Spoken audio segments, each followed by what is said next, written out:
রবিউল ইসলাম বলতেছিলাম। আপনারা দেখতে পারতেছেন গোল্ডেন 8 থাই 12 মাসের পেয়ারার চারাগুলো পরিচর্যার কাজ চলতেছে।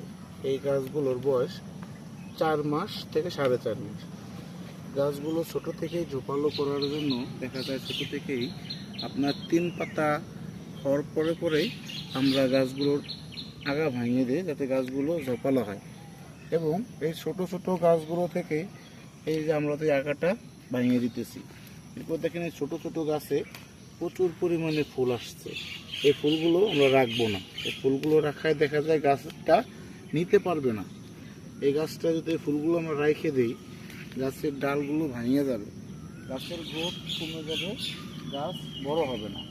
সেই ক্ষেত্রে আমরা প্রতিটা গাছে দেখেন আমরা এই যে গাছের আগাগুলো ভাঙিয়ে দিতেছি, যার কারণে আশা করা যায় এটা একটা ভাঙার কারণে এইখান দিয়ে একটু দেখেন, আপনারা একটু দেখেন, এইখান দিয়ে কুশি বের হবে, এইখান দিয়ে কুশি বের হবে, এইখান দিয়ে কুশি বের হবে।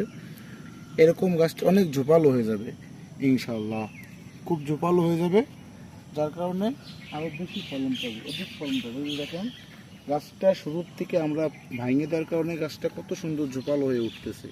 এই গাছটা যদি এরপর এইখান থেকে কুশিয়ে দেখেন, এটা ভাঙিয়ে দেওয়ার কারণে এইখান থেকে দেখেন কুশি বের হইতেছে, এইখান থেকে কুশি বের হইতেছে।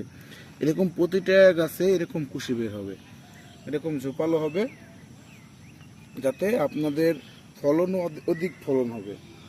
ধন্যবাদ।